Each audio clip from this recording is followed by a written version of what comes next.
The problem I should have stated is the work to go from distance RA to distance RB. So this would be RB now, and RA would be our initial distance. I'm not going to try to draw arrows and depict that, get in the way of everything else. But we would get then the integral from RA to RB. Same expression that we tried to integrate from infinity to R, and ended up with a conclusion different than the one I wrote down without thinking.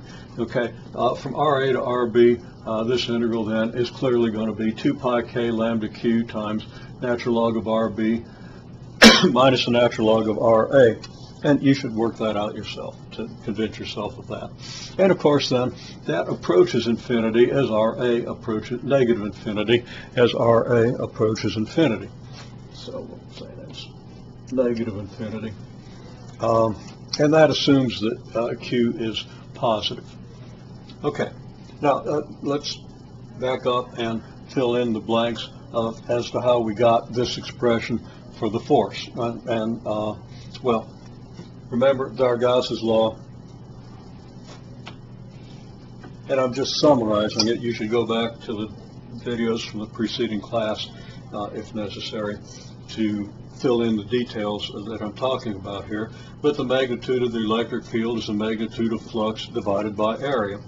The electrostatic flux is 4 pi k times the enclosed charge. We draw a Gaussian surface consisting of a cylinder of length L and radius A, and we then find that the enclosed charge is lambda times L, and the area of the curved surface, which is the surface through which the electric field vectors penetrate this Gaussian surface, is going to be just 2 pi A times L, 2 pi A being the circumference, L being the length.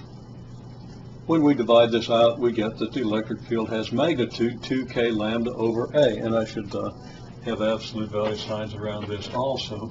Now, the only reason I got to put that absolute value sign around is lambda might be negative.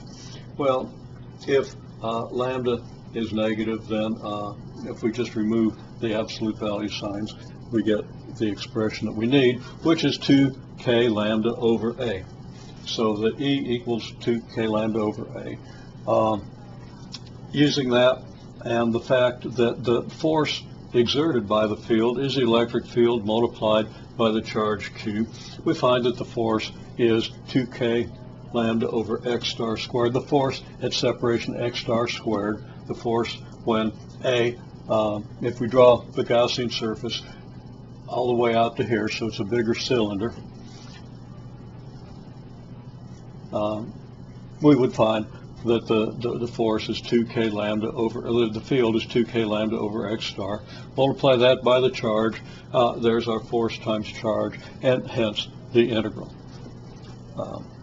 I assume that we know this relationship at this point, or can derive it, but let's go back and make sure we understand that.